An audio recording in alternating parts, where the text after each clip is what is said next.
Father, it's me, Michael. I did it.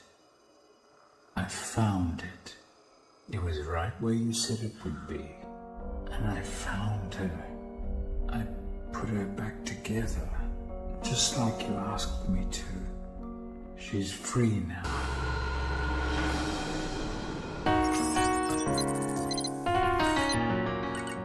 There are 3 different kinds of vehicles inside of Mario Kart Wii, those being inside drifting, outside drifting, and outside kart drifting. However, Nintendo programmed in so many more attributes that with a little bit of modifications, you can tap into these hidden stats, making a variety of many different kinds of vehicles with many different kinds of playstyles. Hi Internet, Orc speaking, welcome back to the channel. Today, I want to talk to you about a very specific vehicle attribute called Drift Start Distance.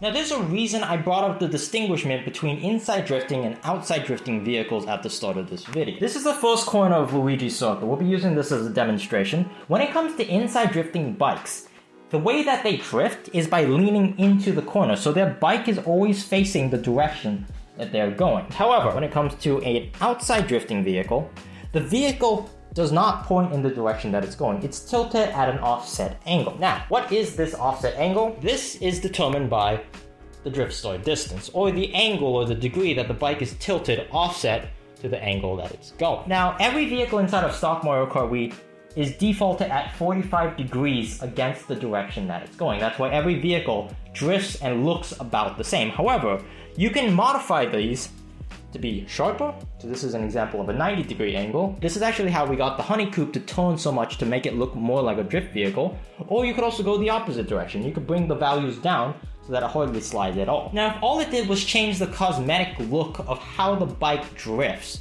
that would be one thing. But the drift start distance is also responsible for one more factor. Here's an example with a high drift start distance or a drift start angle. You'll see that the bike, obviously it's over exaggerated a little bit, but the bike tends to want to slide out really far. And then as it approaches the closer connection of the actual line that's supposed to follow, it'll begin to flatten out and follow that. So the effect of having a high degree angle makes the vehicle slide really far out, which could be fun to use as long as you don't overdo it. Now the problem with that comes here. Now this is an example with a low drift distance angle. As you can see, the bike wants to jump into the corner and get the drift started since there's no extra slide because of the angle. So when you change the drift angle, it changes also when you need to start the drift and how you enter the drift. The problem with a low degree angle like this is it also screws with the camera, as well as the fact that it tends to jump into corners, so you have to actually go a little bit wider out and then come back in. And even still, it's oftentimes too sharp because most courses in the game are not 90-degree angles or sharper than 90-degree angles. They're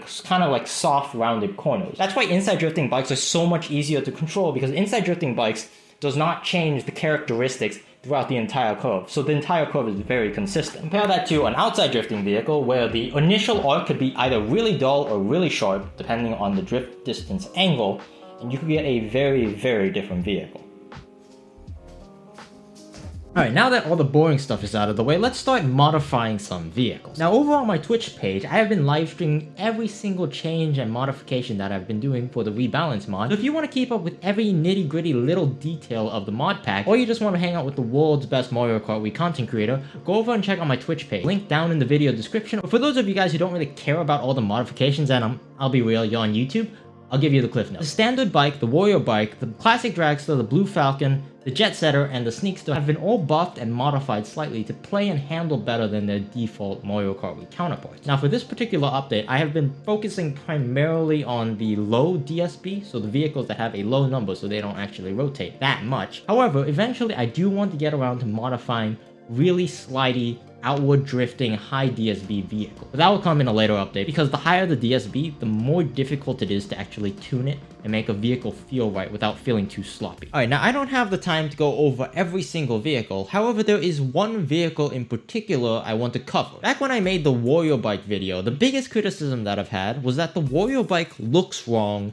as an inside drifting vehicle. Now the problem with that is the Wario bike at that point had already been tested, play tested, and tuned to be a very viable heavyweight counterpick in the Rebalance Lounge meta. So I had a bit of a dilemma. I could either have kept it the way that it was, or changed it or tuned it to be an outside drifting bike while giving up a lot of characteristics that made the Wario bike the Wario bike. Now, this is not a perfect solution, but the solution I came up with was give the Wario bike outside drift, but give it a low DSP to make it handle a little bit tighter and make it feel a little bit less like an outside drifting bike and more like an inside drifting bike. I ran it around the Nürburgring, which is what I call MC3, because that's where I test everything, and sure enough, it was a few seconds slower, or as we racers call it, a lot slower. So the next time I stream, I'm going to have to rebalance the Wario bike a bit because it's right now a little bit slow. Now, this is the part of the video where I tell you that things are going to be getting a little bit interesting because the state of the Rebalance mod as it is beginning to get a lot of vehicles that just need simple buffs, simple updates. Nothing crazy is really happening, they're just getting buffed up to become a better version than their stock counterpart. So I'm going to try something very different with this video. I am not going to be releasing the next version of Statmod or the Rebalance mod until every vehicle has been touched, tuned, or modified in some way, shape, or form. They don't have to be tuned up to spec, but they just need to have an identity, an idea of what we're going through. And instead, if you want to know each individual change and update that has happened and the process of it, I got you guys covered. I have hired a full-time editor, and I am launching a second channel where I'm going to be uploading all my stream highlights cut down and edited. That way you guys on YouTube can enjoy and watch and keep up with all the updates. So be sure to subscribe to this channel as well as my second channel. Like, comment, do all the YouTube stuff. And with that all out of the way, here's a question that nobody asked, but everyone wants to know the answer to.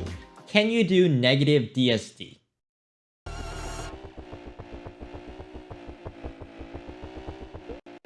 Hopping all the way through Ivy, out middle, and through our connector. From Ivy, out middle, through our connector, like a speed demon. Yeah, you can. This video is sponsored by all my Twitch subscribers and YouTube patrons. Thank you. If you want to support me to continue making good Mario Kart Wii content, be sure to click the join button down below. Once again, thank you guys so very much for watching. I'll see you